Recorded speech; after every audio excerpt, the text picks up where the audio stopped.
नमस्कार विद्यार्थी जी, स्वागत है आपका हमारे चैनल यशवंत एकेडमी पे। दोस्तों, मैं इस चैनल पे महत्वपूर्ण टॉपिक जहां से एग्ज़ाम में क्वेश्चन आने की 100% सच्चाई है, वैसे टॉपिक की छोटी छोटी वीडियो अपलोड करते रहता हूं। समय आने पे फ्रेंड्स इसकी डिटेल्स डीपली वीडियो भी आएगी। आपसे अनुरोध है कि कृपया चैनल पर अगर नए हैं तो चैनल को ज़रूर सब्सक्राइब कीजिएगा और वीडियो पूरा देखिएगा, क्योंकि ट्रिकी भी है और थोड़ा शॉर्ट्स में आपको ज़्यादा चीज़ इसमें कवर किया गया है मेरे भाई। तो चलिए इस टॉपिक को स्टार्ट करते हैं। तो लॉर्ड बेलेजली गवर्नर जनरल ऑफ बंगाल और सर जॉन सॉर, इन दोनों के बारे में है, इनके बारे में थोड़ा सा है और लॉर्ड बेलेजली के बारे में बिल्कुल डिटेल्स वीडियो है मेरे भाई। Subsidiary alliance, censorship, fort William college, जितना भी लगभग बेलेजली ने कार्य किया है वो सारा का सारा इस वीडियो में है। तो चलिए आगे की स्लाइड में चलते हैं मेरे भाई। यहाँ जॉन सॉर के बारे में मैंने पहले बताया था कि थोड़ा सा है। तो सर जॉन सॉर पूरा नाम हो गया। 1751 से 1834 तक कार्यकाल था और महत्वपूर्ण कार्यकाल जो था 1793 से 1798, इसका बहुत ही ज़्यादा महत्वपूर्ण कार्यकाल माना जाता है। तो गैर हस्तक्षेप की नीति, जॉन सॉर के टाइम में गैर हस्तक्षेप की नीति लागू किया गया था। 1793 का चार्टर अधिनियम भी जॉन सॉर के टाइम में ही आया था। और दूसरा रोहिल्ला युद्ध जो 1794 में हुआ था वो भी सर जॉन सॉर के टाइम में ही घटी थी। और सबसे महत्वपूर्ण, निजाम और मराठों के बीच जो खारदा की लड़ाई हुई थी 1795 में, वो भी सर जॉन सॉर के टाइम में ही लड़ा गया था।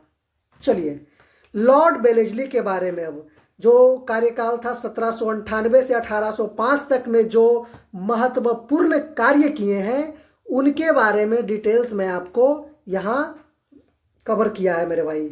तो सबसे पहले सहायक गठबंधन का परिचय जो 1798 ईस्वी में हुआ था लॉर्ड बेलेजली के टाइम में। चौथा आंग्ल मैसूर युद्ध भी हुआ था 1799 ईस्वी में, लॉर्ड बेलेजली के ही टाइम में लड़ा गया था। 1802 में बेसिन की सहायक संधि भी लॉर्ड बेलेजली के टाइम में ही हुआ था। दूसरा आंग्ल मराठा युद्ध 1803 से लेकर 5 ईस्वी तक लड़ा गया था। उस समय भी गवर्नर जनरल लॉर्ड बेलेजली था। लॉर्ड बेलेजली के टाइम में कलकत्ता में फोर्ट विलियम कॉलेज की स्थापना 1800 ईस्वी में हुई थी। सन 1800 ईस्वी में करी गई थी।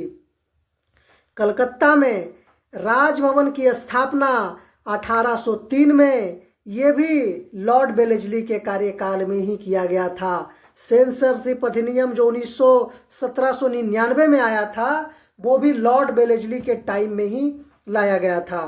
तंजौर जो प्रशासन अपने हाथों में लिया था, तंजौर 1799 में तंजौर की प्रशासन को लॉर्ड बेलेजली अपने हाथों में लिया था। उसके बाद सूरत के प्रशासन को सन 1800 ईस्वी में, फिर कर्नाटक के प्रशासन को अपने हाथ में, अपने हाथ कहने का मतलब इन्होंने अपने कस्टडी में रखा था मेरे भाई। फिर अगला मद्रास प्रेसिडेंसी की स्थापना भी लॉर्ड बेलेजली के ही टाइम में हुआ था। लॉर्ड बेलेजली, अब पूरा डिटेल्स जानने का प्रयास करते हैं मेरे भाई। लॉर्ड बेलेजली को पूरा प्रयास करते हैं जानने का। लॉर्ड बेलेजली, जिसका पूरा नाम रिचर्ड कोहली बेलेजली था, भारत के इतिहास में ब्रिटिश साम्राज्य के विस्तार के लिए सबसे महत्वपूर्ण गवर्नर जनरलों में से एक माना जाता है, जो बहुत अच्छी तरह से भारत को लूटा था। इसलिए मैं बोल रहा हूं लूटा था क्योंकि अद्भुत कार्य किया था ब्रिटेन के लिए, अंग्रेजों के लिए। तो भारत को तो लूटा ही था, तब तो ब्रिटेन के लिए अद्भुत कार्य किया होगा। इसलिए मैंने बोला मेरे भाई। उसका कार्यकाल 1798 से लेकर 1805 ईस्वी तक रहा। बेलेजली को मुख्य रूप से उनकी सहायक संधि, सब्सिडरी अलायंस प्रणाली और टीपू सुल्तान के खिलाफ निर्णायक युद्ध के लिए जाना जाता है। सब्सिडरी अलायंस के जन्मदाता लॉर्ड बेलेजली और मैसूर का शेर थे उस समय टीपू सुल्तान, उससे युद्ध किया था और रन में क्या हुआ था, मार दिया था और जीता था। यहाँ लॉर्ड बेलेजली के बारे में विस्तृत जानकारी दी गई है।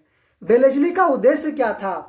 जब बेलेजली 1798 में भारत आया तो उस समय भारत में अंग्रेजों की स्थिति बहुत मजबूत नहीं थी। इसका मतलब है कि अंग्रेजों को इस्टेब्लिश्ड इन्होंने ही किया था, लॉर्ड बेलेजली नहीं किया था।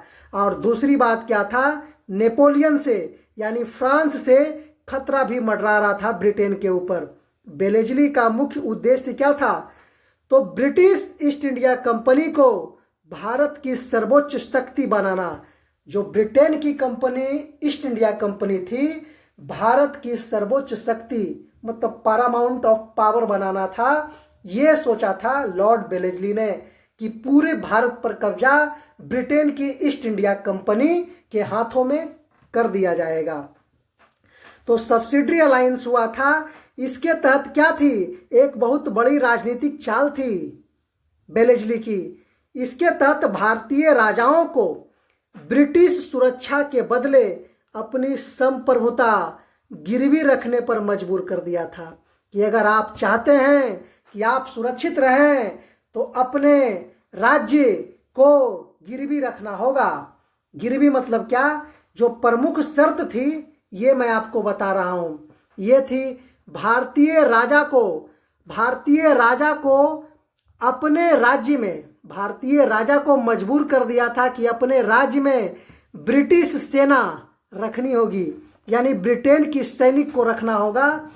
इस सेना का खर्च राजा को उठाना होगा। और ये भी कह दिया था कि ब्रिटेन की सेना आपके पास आपकी सुरक्षा में रहेगी और उसका खर्च भी आपको स्वयं वहन करना होगा।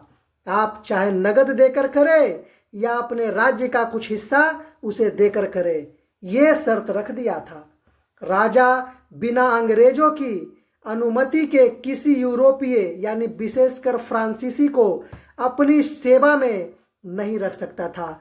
और ये भी एक क्या लगा दिया, एक सिक्योरिटी लगा दिया, एक तरह से कहिए कि कोई यूरोपीय शक्ति, फ्रांस का कोई बिजनेसमैन, कोई राजा अंग्रेज की अनुमति के बिना बाहर नहीं निकल सकता, मिल नहीं सकता, ऐसा प्रतिबंध लगा दिया था। राजा किसी दूसरे राज्य से युद्ध या संधि अंग्रेजों की अनुमति के बिना नहीं कर सकता। मतलब आप राजा हैं लेकिन पूरा शासन बेलेजली चलाएगा, ऐसा बना करके गया था उन्होंने। और सहायक संधि बेलेजली के टाइम में जो प्रमुख राज्य थे जिन्होंने सहायक संधि स्वीकार नहीं किया, जबरदस्ती स्वीकार कराया गया मेरे भाई। तो हैदराबाद उसमें से पहला था। हैदराबाद 1798 ईस्वी में सहायक संधि स्वीकार करने वाला पहला राज्य 1798 में हैदराबाद। निजाम ने सबसे पहले इस संधि को स्वीकार किया था। मैसूर 1799 में मैसूर सहायक संधि में स्वीकार करने पे मजबूर हुआ। तंजौर उसके बाद 1799 में ही। अवध 1801 में। पेशवा यानी मराठा 1802 ईस्वी में सहायक संधि स्वीकार करने पर इन लोगों को मजबूर किया गया बेलेजली के द्वारा। लॉर्ड बेलेजली निर्णायक युद्ध जो लड़ा उसकी भी डिटेल्स मैं आपको लाया हूं मेरे भाई। चौथा आंग्ल मैसूर युद्ध हुआ था 1799 ईस्वी में। 1799 ईस्वी में हुआ था। बेलेजली ने टीपू सुल्तान को सहायक संधि स्वीकार करने को कहा, जिसे टीपू ने मना कर दिया था। परिणाम स्वरूप क्या हुआ? युद्ध हुआ और यही युद्ध चौथा आंग्ल मैसूर युद्ध हुआ था। और श्रीरंगपट्टनम की रक्षा करते हुए टीपू सुल्तान को मार दिया गया। मैसूर पर अंग्रेजों का नियंत्रण हो गया और वहां के पुराने जो बाडियार वंश थे कि एक बच्चे को गद्दी पर बैठाकर सहायक संधि जबरदस्ती थोप दी गई मेरे भाई। जबरदस्ती थोप दी गई श्रीरंगपट्टनम में, जहाँ के शेर थे मैसूर का टीपू सुल्तान उनको मारने के बाद। फिर हुआ द्वितीय आंग्ल मराठा युद्ध 1803 से 1805 में। मराठा सरदारों सिंधिया, भोसले और होलकर, ये तीनों मिलकर थे, ने अंग्रेजों की सर्वोच्चता को चुनौती दी। इन्होंने मानने से इनकार कर दिया मेरे भाई। तो क्या हुआ कि बेलेजली ने उन्हें अलग अलग युद्धों में हराया और उन सभी पर सहायक संधियां फिर जबरदस्ती क्या करी, उन्होंने थोप दिया। चलिए, कुछ प्रशासनिक कार्य भी था। फोर्ट विलियम कॉलेज की स्थापना सन 1800 ईस्वी में बेलेजली ने किया था कलकत्ता में। क्यों किया था? इसका उद्देश्य था मेरे भाई कि ब्रिटिश सिविल सेवकों को भारतीय भाषाओं, कानूनों और रीति रिवाजों का प्रशिक्षण देना था।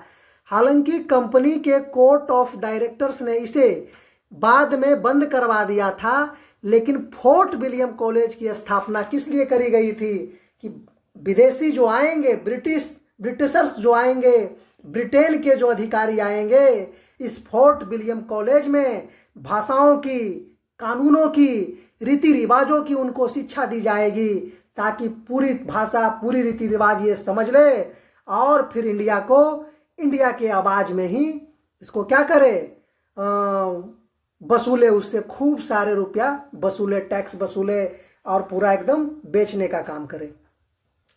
प्रेस पर प्रतिबंध भी लगाया था। सेंसरशिप प्रेस एक्ट लाया था 1799 में बेलेजली ने, क्योंकि बेलेजली को लगता था कि फ्रांसीसी भारत में प्रचार कर सकते हैं, इसलिए उन्होंने भारतीय प्रेस पर कड़े प्रतिबंध लगा दिया।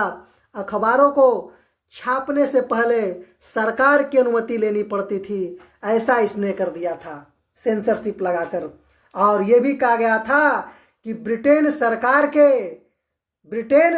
के क्या बोलते हैं उसको, विरोध में, ब्रिटेन सरकार के विरोध में कोई व्यक्ति एक भी प्रचार मीडिया लिखने को क्या किया था, मना कर दिया था। कलकत्ता का जो विकास हुआ था, क्या विकास करेगा देखिएगा थोड़ा सा। उन्होंने कलकत्ता शहर के सौंदर्यीकरण, जहाँ रहता था बस उसको चमका के रखता था कि लगे कि मैं स्वर्ग में ही रह रहा हूँ, ब्रिटेन में ही रह रहा हूँ, घर में ही रह रहा हूँ, ऐसा बना करके लूट खसोट कर सब किया था। सौंदर्यीकरण पर काफ़ी ध्यान दिया। वहाँ एक भव्य गवर्नमेंट हाउस बनवाया जो आज राजभवन के नाम से जाना जाता है, फिर कुछ दिन शासन करने के बाद उसका विदाई जब हुआ तो बेलोजली एक घोर साम्राज्यवादी शासक था। उन्होंने स्वयं को बंगाल का शेर कहा था, लायन ऑफ बंगाल। उनकी आक्रामक नीतियों और लगातार युद्धों के कारण कंपनी का खर्च बहुत बढ़ गया था और कर्ज चढ़ गया था। ये जबरदस्ती राजा से युद्ध करता था, राजा को मारता था, उसका राज्य हड़पता था, तो इसका भी तो खर्च होगा मेरे भाई। एक माचिस का तिनका कहा जाता है, एक माचिस का तिनका से जला देंगे, लोग कहते हैं ना कि जला देंगे, पर अरे बुड़बक, मूर्ख, दुस्साहस, ये माचिस का तिनका अगर तुम बने हो तो इसका भी ख्याल रखना, खुद ब खुद राख भी हो जाता है। सिर्फ जलाने की बात मत करो। और वही बात हुआ, बेलेजली के कारण कर्ज भी चढ़ गया था। इससे नाराज होकर ब्रिटिश सरकार ने उन्हें 1805 में वापस बुला लिया। और लास्ट में इसका निष्कर्ष क्या हुआ कि लॉर्ड बेलेजली ने ब्रिटिश साम्राज्य को एक व्यापारिक कंपनी से बदलकर भारत की एक महान राजनीतिक शक्ति में तब्दील कर दिया था। उस समय तक रहते रहते और उनके जाने तक अंग्रेज भारत के बहुत बड़े भूभाग के स्वामी बन चुका था, इतना हड़प कर गया था। इसलिए कहा जाता है डॉक्ट्रिन ऑफ लैप्स मेरे भाई, हड़प नीति, हड़प नीति, हड़प नीति। चलिए, और बहुत सारे गवर्नर ने डॉक्ट्रिन ऑफ लैप्स की क्या किया, बहुत बढ़ा चढ़ा कर काम किया। डलहौजी बहुत ही महत्वपूर्ण माना जाता है मेरे भाई हड़प नीति के लिए। चलिए, आज भर के लिए इतना ही, इस वीडियो में इतना ही। वीडियो कैसा लगा कमेंट सेक्शन में ज़रूर कमेंट कीजिएगा, और आपको आगे कौन से गवर्नर जनरल का डिटेल्स वीडियो चाहिए वो भी कमेंट सेक्शन में ज़रूर लिखिएगा। धन्यवाद।